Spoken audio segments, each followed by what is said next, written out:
números. Las guías ESPEN para nutrición en cáncer nos hablan de que entre el 30 y el 80% de los pacientes con cáncer experimentan desnutrición en algún momento de la enfermedad, bien sea en el momento de los tratamientos o las terapias o posterior a ella, o sea, cuando ya están, digamos, en remisión, pero pueden presentar pues algún grado de malnutrición. Pacientes con tumores en el tracto digestivo superior son el grupo más afectado en estas tasas de malnutrición y se considera que entre el 67 y el 85% de estos pacientes pueden tener algún grado de malnutrición durante la enfermedad. Al igual que los pacientes con tumores en cabeza y cuello pueden cursar con malnutrición debido al compromiso mecánico y se considera que entre el 47 y el 62% la puede estar presentando. Entonces, la desnutrición va a comprometer a la vida del paciente de una manera independiente a la progresión del tumor. Es decir, el paciente puede estar en tratamiento, puede estar en quimioterapia, radioterapia, puede someterse a cirugías, pero si el estado nutricional de este paciente no es el adecuado, la adherencia o el cumplimiento con todas estas terapias no va a ser tan eficiente como nosotros esperaríamos y se estima que hasta el 20% de los pacientes oncológicos fallecen por consecuencias directas de la malnutrición, llámese caquexia o inanición, y no por el avance local o metastásico del tumor. Entonces, se considera que una pérdida de peso involuntaria superior al 5% del peso corporal se asocia con un descenso de la supervivencia global del paciente. Y el 5% pues realmente es un número chiquitito, ¿no? Porque si hablamos de un paciente de 60 kilogramos, estamos diciendo que con perder 3 kilos ya se está comprometiendo su, digamos como que su grado de supervivencia en relación al cáncer. Y 3 kilos, cualquiera que haya tenido un paciente encamado, un paciente que esté cursando también con tratamientos de quimioterapia, digamos tratamientos de radioterapia, sabe que fácilmente estos pacientes pueden perder esos 3 kilos en una semana. Entonces, un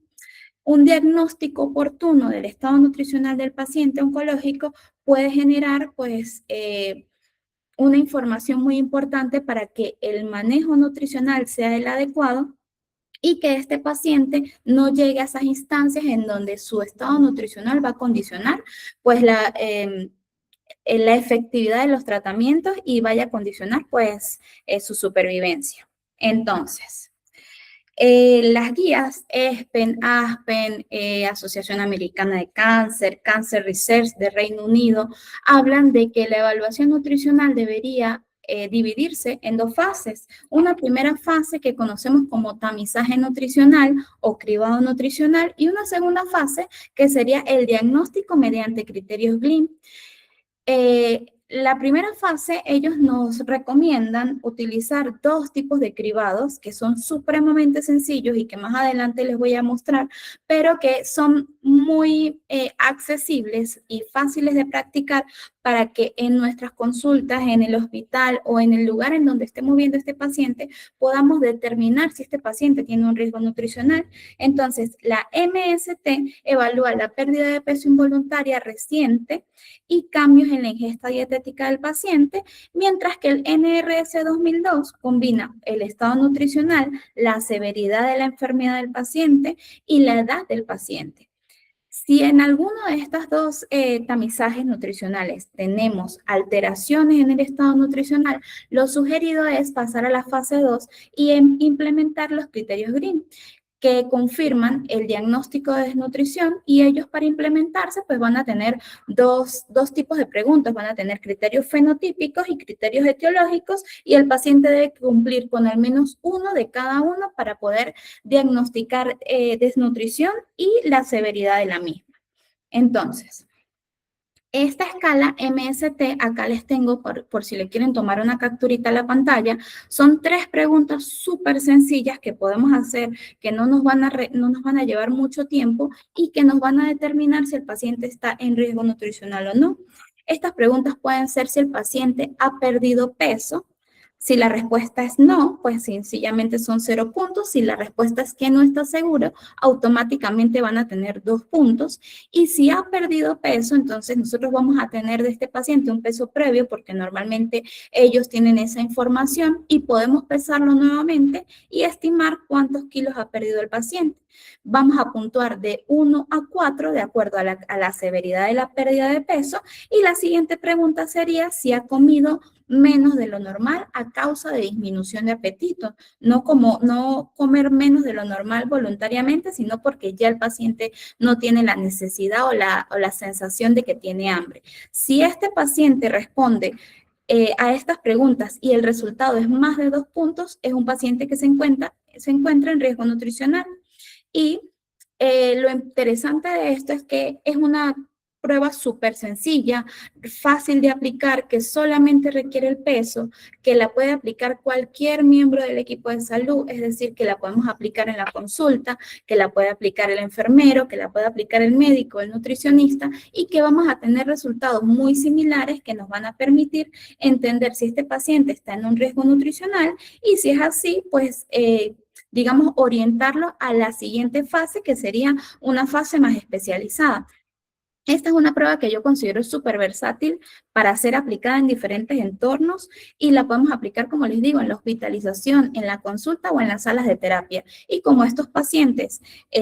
oncológicos recurren frecuentemente a centros de salud para recibir sus terapias, pues pueden implementarse estas escalas para poder establecer el riesgo nutricional de manera muy temprana. Y eso es súper importante porque básicamente de eso puede depender la vida.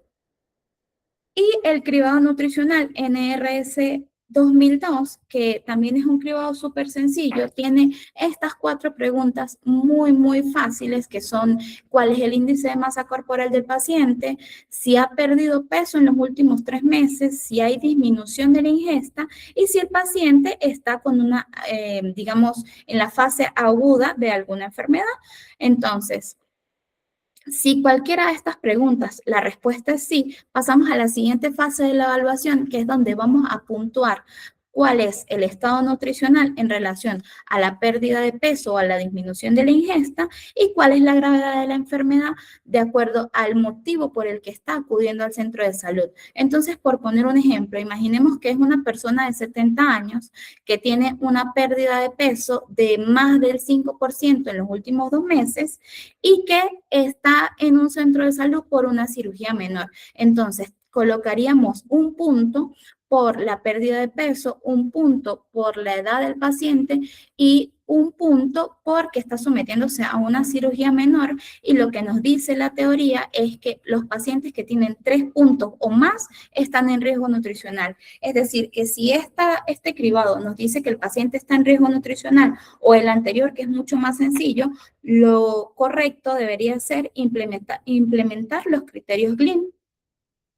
Estos criterios pues también son, digamos, muy sencillos de implementar y pues son una herramienta que está validada por diferentes instituciones, digamos como que llegaron a un consenso de decir, para evaluar el estado de desnutrición en el adulto vamos a implementar estos criterios que son sencillos de implementar y que todas las personas o todo el equipo de salud va a poder hacer. Entonces, ellos me van a evaluar la pérdida de peso, el índice de masa corporal y la masa muscular. Digamos que para el paciente que tiene una masa o que no hay posibilidad de evaluar el porcentaje de masa muscular, pues nos conformamos con los criterios de pérdida de peso e índice de masa corporal.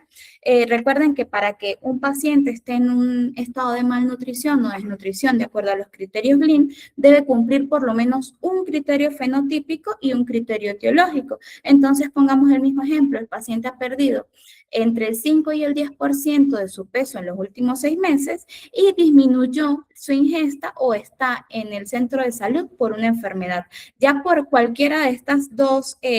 criterios etiológicos, podríamos decir que este paciente está en una desnutrición moderada. Y si este paciente se encuentra en este grado de malnutrición, debemos implementar herramientas y estrategias nutricionales que nos ayuden a compensarlo. Igual,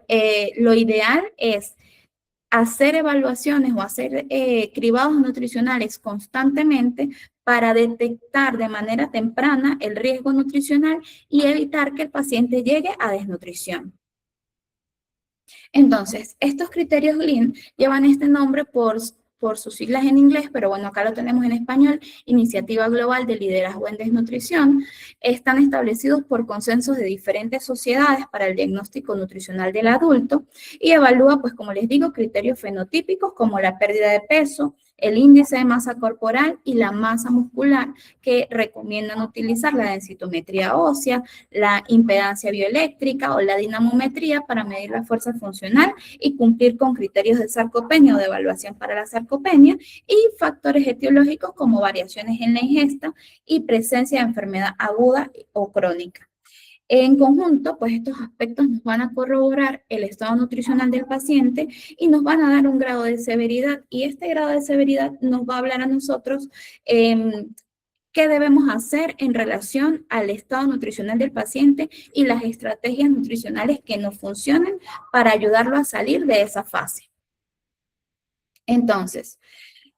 la evaluación nutricional yo siento que es como la piedra angular en todo esto, porque si yo no tengo un diagnóstico oportuno del estado nutricional del paciente, yo no voy a tener claro qué medidas o qué estrategias nutricionales se deben implementar. Entonces, si nos quedamos solamente con el peso o con el índice de masa corporal, vamos a tener limitaciones en la evaluación del paciente oncológico, y yo me atrevería a decir que en la evaluación de cualquier otro paciente, porque solamente el peso, como les coloco acá, puede enmascarar la masa magra. Puede ser que el paciente no mueva la balanza, pero esté manteniendo ese peso a partir de retención de líquido o de aumento de masa grasa, pero se esté depletando la masa muscular. Puede ser que el paciente esté en una obesidad sarcopénica, es decir, que el paciente esté en un peso normal o en un índice de masa corporal entre una normalidad y un sobrepeso, pero la masa muscular esté disminuida. Y puede ser que esta pérdida de masa muscular pues genere complicaciones en el paciente, ya que ella se va a asociar directamente a la disminución de la fuerza física y al deterioro de la calidad de vida. Y en este tipo de pacientes, la masa muscular es indispensable para poder tener una buena tolerancia a los tratamientos que afronta el paciente oncológico. Entonces, la intervención nutricional tiene como objetivo preservar la masa magra y asegurar la tolerancia del tratamiento. Y las guías ESPEN colocan como 4 eslabones principales para el manejo nutricional del paciente oncológico. Entonces, yo les traje acá el primero, que es la consejería dietética, y aquí nos involucramos todos, nutricionistas, médicos, enfermeros, todo el que atienda a un paciente oncológico debe tener claro cuáles son las medidas básicas para el cuidado de la alimentación de estos pacientes, de estos tipos de pacientes. Entonces, ellas buscan asegurar la densidad calórica y proteica que neutralice el catabolismo del tumor, con un enfoque en el manejo de la saciedad precoz, porque estos pacientes cursan con anorexia, con inapetencia, entonces estos pacientes se van a llenar mucho más rápido, son el tipo de pacientes que les van a decir que no quieren comer o que van a eliminar alguna de las comidas o que no van a incorporar meriendas a su dieta porque se llenan de manera precoz. Entonces nosotros tenemos que ofrecer estrategias nutricionales que nos permitan enseñarle al paciente cómo debe comer. En el caso de la saciedad precoz, pues bueno, vamos a fraccionar estas comidas para que en lugar de hacer 3 comidas grandes, hagas 3 comidas pequeñas o medianas, pero mantengamos un aporte nutricional adecuado. También puede ser que tengamos que abordar en esta consejería dietética la aparición de síntomas como que estén relacionados con la alimentación, como la mucositis o la serostomía, y pues las medidas de educación para extremar las medidas de higiene y seguridad, porque estos pacientes inmunológicamente se pueden ver comprometidos y alteraciones en la alimentación pueden generar pues un riesgo microbiológico, un riesgo de infección. Entonces, pues es importante también extremar estas medidas en la consejería dietética. Acá yo les traje, ya que está, ok, acá yo les traje pues digamos como unas pautas básicas en relación a la alimentación del paciente. Y les digo básicas porque, bueno, cuando uno está hablando de educación nutricional se hace un mundo muy grande al momento de explicarle al paciente, pero acá tenemos medidas que podemos implementar y son muy sencillas de recordar. La proteína de la dieta debe ser una proteína de alta calidad o de alto valor biológico, como huevos, lácteos, pescados, carnes magras y legumbres si el paciente las tolera. En este caso, debemos recordar que para mantener una inocuidad o una seguridad microbiológica de estos alimentos, debemos evitar los alimentos crudos. Nada de carnes crudas, pescados o huevos poco cocidos. Los lácteos deberíamos apostar por los lácteos que sean pasteurizados y debemos recordar el lavado riguroso de alimentos que así lo requieran, manos y superficies y obviamente evitar la contaminación cruzada. Es decir, si utilizo una tabla para picar verduras, no es la misma que voy a utilizar para picar los productos cárnicos crudos y el cuchillo no debería ser el mismo o deberíamos someterlo a un lavado entre alimento y alimento. En el caso de los carbohidratos, lo que nos dicen las guías en relación a ellos es que deberíamos preferir carbohidratos complejos, o sea, cereales integrales, legumbres, tubérculos y disminuir aquellos ultraprocesados siempre que el paciente esté en un estado de estabilidad, es decir, que el paciente esté tolerando adecuadamente estos alimentos que tienen alto contenido en fibra, porque pues bueno, hay pacientes o hay situaciones en donde el paciente oncológico puede tener menos tolerancia a la fibra de la dieta, como por ejemplo en los casos de mucositis, porque ellas me pueden generar más irritación en la mucosa oral.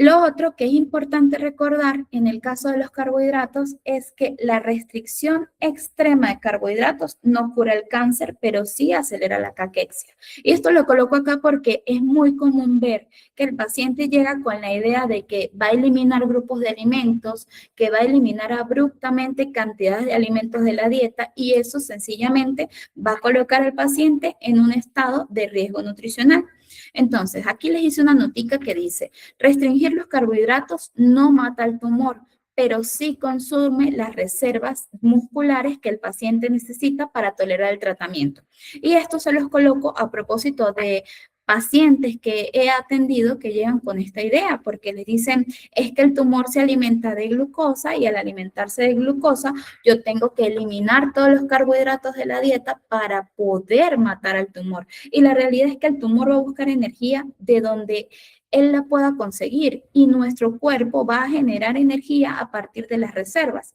Y si ya yo no tengo reservas, entonces lo siguiente va a ser que el paciente va a estar cursando con un grado de malnutrición por inanición o por la disminución o la restricción de alimentos importantes dentro de su dieta.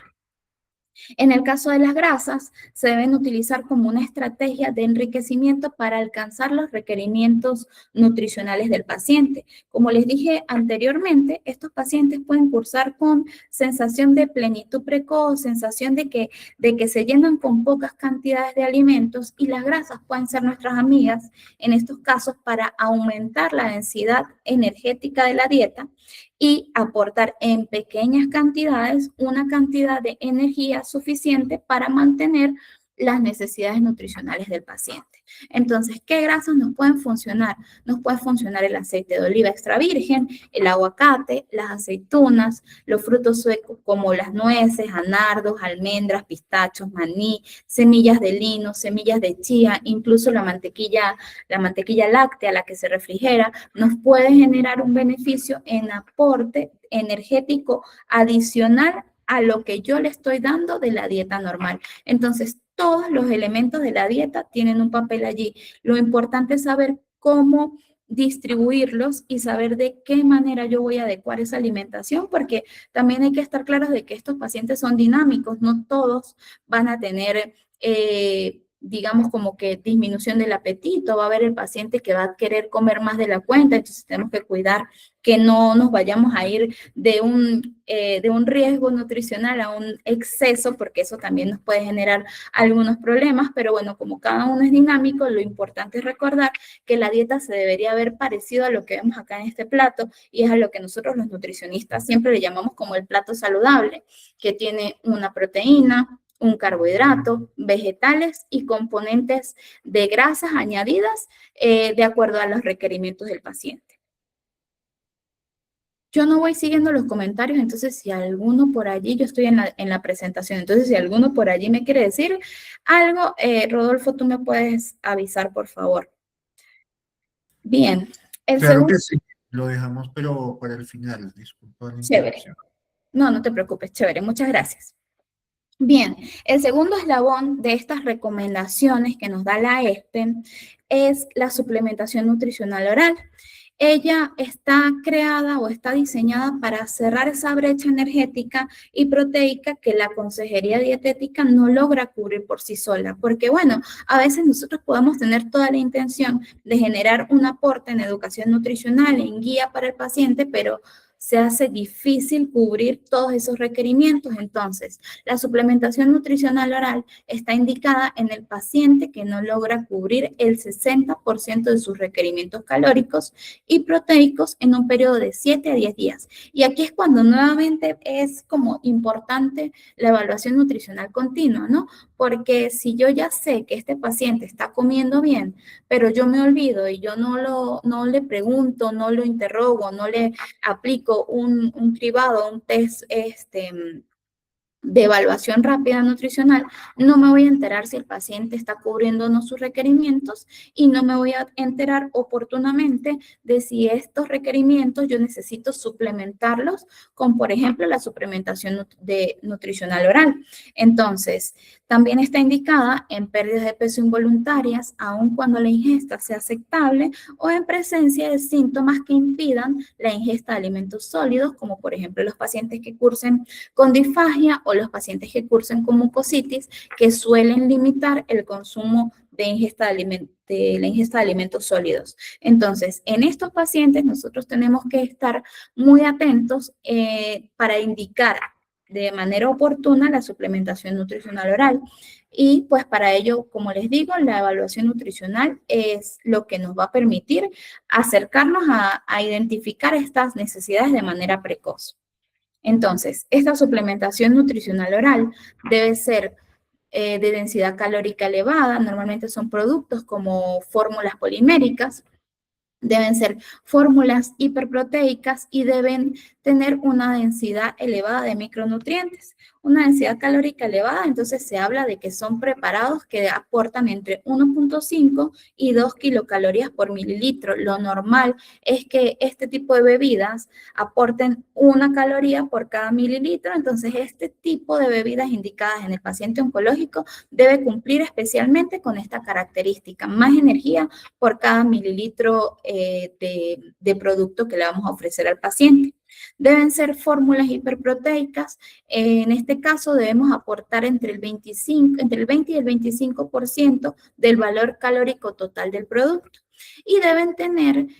una densidad adecuada de micronutrientes para cubrir el 100% de la ingesta diaria recomendada de micronutrientes en volúmenes de líquidos limitados. Entonces, bueno, hay muchísimas presentaciones comerciales, pero siempre buscar una que sea de densidad calórica elevada o hipercalórica. Debemos recordar que estos son complementos de la ingesta habitual, no sustitutos de las comidas principales. Esto es súper importante porque suele pasar que el paciente dice, pues yo me tomo el batido en la cena y no ceno. Entonces, sí estoy cubriendo el requerimiento energético de la cena, pero ese excedente que yo necesito para alcanzar esa meta nutricional no lo estoy cubriendo porque igual estoy saltando una comida. Y lo que nos dicen es que si después de 2 a 4 semanas de la suplementación oral, suplementación nutricional oral bien administrada, se mantiene la pérdida de peso o no mejora el estado nutricional, el algoritmo nos invita a considerar el soporte nutricional artificial, que sería la nutrición enteral y parenteral de acuerdo a las condiciones del paciente. Entonces, bien, la suplementación nutricional oral, pues como les digo, no es una estrategia de entrada, no es que empezando a ver al paciente yo ya voy a estar indicándola. Si el paciente no tiene malnutrición, yo tengo que esperar a que este paciente cumpla con ciertas características para poderla indicar, porque si yo me excedo en el aporte energético y este paciente mantiene un consumo adecuado de nutrientes, pues yo lo estoy llevando a un estado de sobrepeso u obesidad que tampoco lo va a favorecer. Entonces, la idea es mantenerlo en un cierto equilibrio e ir cumpliendo las pautas de acuerdo a lo que las guías nos están expresando. De hecho, ESPEN es muy amigable en este sentido porque ellos tienen una aplicación donde ustedes pueden verificar cada una de las publicaciones que ellos tienen en relación al manejo nutricional de las diferentes patologías, porque ellos no solamente se engloban o se encargan del estudio del paciente oncológico, sino que ellos abordan todo el tipo de paciente clínico nutricional. Entonces allí pueden encontrar cuáles son las recomendaciones o lo más reciente, y la aplicación la pueden descargar en su teléfono y tenerla allí. Está en inglés, pero bueno, entendiendo un poquito el idioma o buscando un traductor nos podemos ayudar muchísimo, y pues nos permite estar actualizados y tener a qué recurrir en el caso de que tengamos un paciente con necesidades nutricionales especiales y no haya un especialista en nutrición que nos pueda brindar soporte inmediato. Entonces, los dos últimos eslabones de la terapia nutricional que propone la ESPEN son el soporte terapéutico especializado, que sería lo que nosotros conocemos como soporte nutricional enteral. En el caso de obstrucciones mecánicas, para aquellos pacientes con tumores en cabeza y cuello, esófago o cardias, que impiden físicamente el paso efectivo del bolo alimenticio, o en el caso de pacientes con disfagias severas o incapacidad para cubrir sus requerimientos a través de la vía oral. Lo que nos dicen, bueno, estas recomendaciones son las mismas para cualquier paciente que requiera soporte nutricional enteral. El acceso a corto plazo debería ser de 4 a 6 semanas con sondas nasoentéricas, puede ser nasogástricas o nasoyunales, dependiendo de la necesidad del paciente. Y en aquellos pacientes que no logramos que el aporte a través de la vía oral se cumpla después de estas 6 semanas, la recomendación es un gastrostomo, una yeyunostomía, una gastrostomía. Hay que tomar en cuenta que, pues bueno, en relación a la nutrición parenteral, la nutrición enteral ofrece ciertos beneficios para el paciente porque mantiene pues el tracto digestivo, el tracto gastrointestinal funcional, va a preservar la barrera intestinal, va a limitar la translocación bacteriana y va a estimular la secreción de hormonas gastrointestinales, a diferencia de la nutrición parenteral, que vamos pues a saltar todos esos tiempos de la nutrición. Pero en el caso de que aun cuando la nutrición enteral se esté intentando cumplir o que el paciente tenga un tracto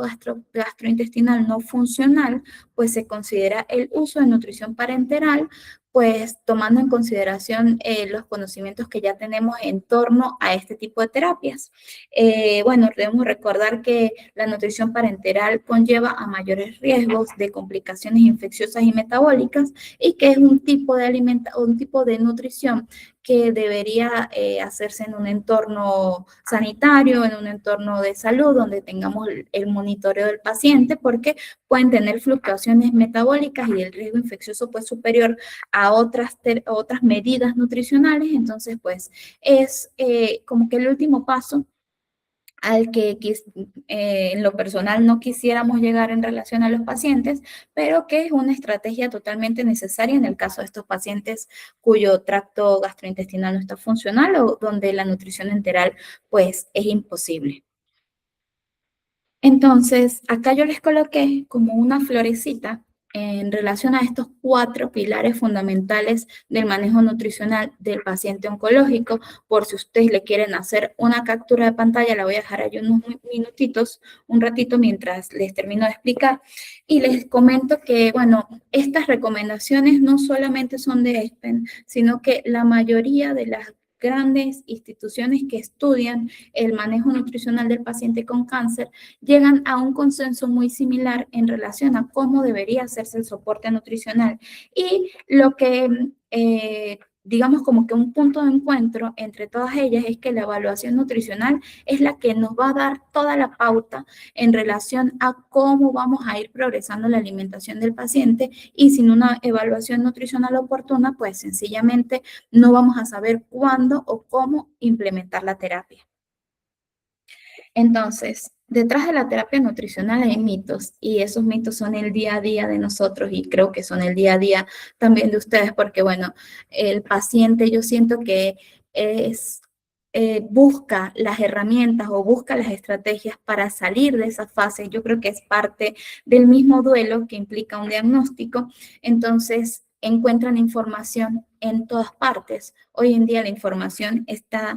se distribuye de una manera que es tan rápida que no nos damos cuenta en qué momento la persona tiene tanta información acerca de una condición específica, pero a veces ese exceso de información puede generar más desinformación, o sea, el paciente no sabe cómo utilizar o cómo interpretar esa información que está recibiendo y empieza a hacer locuras. Y cuando les digo locuras es que he tenido pacientes que eliminan de la dieta todas las proteínas. En algún momento tuve una paciente que me dijo que ella estaba comiendo pollo una vez a la semana y que debía ser pollo criollo. Si era pollo de una carnicería normal, no podía porque tenía demasiadas hormonas. O que nada más podía comer duraznos criollos y que no podía comer ningún otro tipo de fruta. Cuando yo atendí a esa paciente había perdido cerca del 45% de su peso corporal total. Evidentemente era un estado de malnutrición súper grave y pues fue una paciente que lastimosamente no pudo salir de todo este proceso porque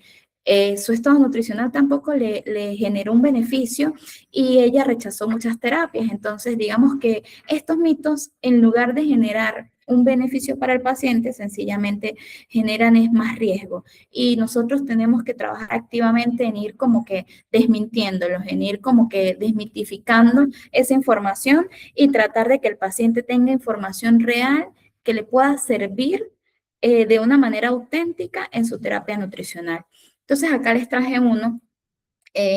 me pareció interesante porque justamente es algo que hablan en el Reino Unido, en Cancer Research, y ellos hablan de dietas anticáncer, y entonces dicen que no existe evidencia científica que respalde la idea de que algún alimento por sí solo o una dieta específica pueda curar el cáncer. Las afirmaciones sobre que las dietas pueden, o sea, como que dietas que maten de hambre a las células cancerosas, carecen de una base clínica. Y pues adoptar este tipo de dietas extremas, restrictivas, como el ayuno prolongado o la eliminación de grupos de alimentos durante el tratamiento oncológico conlleva a un riesgo significativo. Ya les coloqué el ejemplo, esta era una persona joven, una persona de 38 años y adoptó unas medidas supremamente restrictivas que no nos permitieron rescatarla de ese estado nutricional para poder llevarla a recibir las terapias que le correspondían y pues lastimosamente se fue. Entonces, el estado nutricional es algo tan delicado que nosotros no podemos exponer al paciente a que siga replicando esta información y a que siga manteniendo una dieta que más bien lo esté llevando a un riesgo nutricional más significativo. Entonces, ellos hablan acá de dietas alcalinas, ayunos terapéuticos o dietas depurativas o desintoxicantes. Pues bueno, ellos dicen que promueven sarcopenia, que van a limitar los micronutrientes de la dieta y la fibra, lo que finalmente se va a traducir en más toxicidad, menos tolerancia a los tratamientos y a los procesos de reparación más deficientes. Entonces, bueno, cuando nos digan o nos hablen de que existe una alimentación específica anticáncer, que es este tipo de alimentación que está muy de moda porque tiene que ser muy limpia, porque tienen que evitarse muchos alimentos digamos, que no sean orgánicos, que sean altamente procesados. Nosotros debemos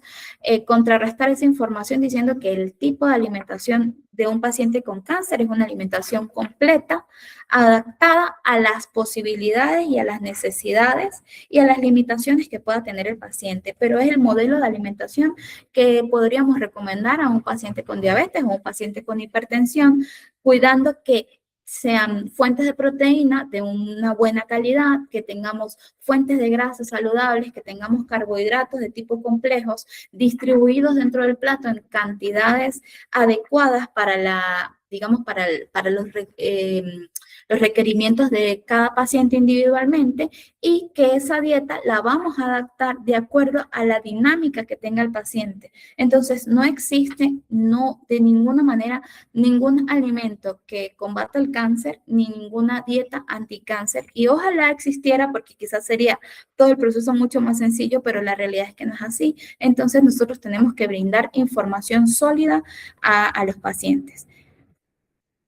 Otro que es también importante es el uso de vitaminas y antioxidantes. Las guías ESPEN nos dicen que el uso de vitaminas y antioxidantes no son una estrategia de soporte oncológico de rutina, ya que el riesgo de interferencia con el mecanismo de acción de los tratamientos citotóxicos supera cualquier beneficio teórico de las megadosis de nutrientes. Y el Cancer Research nos habla de que la mejor manera de obtener las vitaminas y minerales que nuestro cuerpo requiere es a través de una dieta equilibrada. Los suplementos no son el sustituto de los nutrientes presentes en los alimentos de forma natural y ambas instituciones concuerdan en que la suplementación rutinaria no está recomendada a menos de que exista una deficiencia documentada de algún micronutriente específico. Entonces, las megadosis,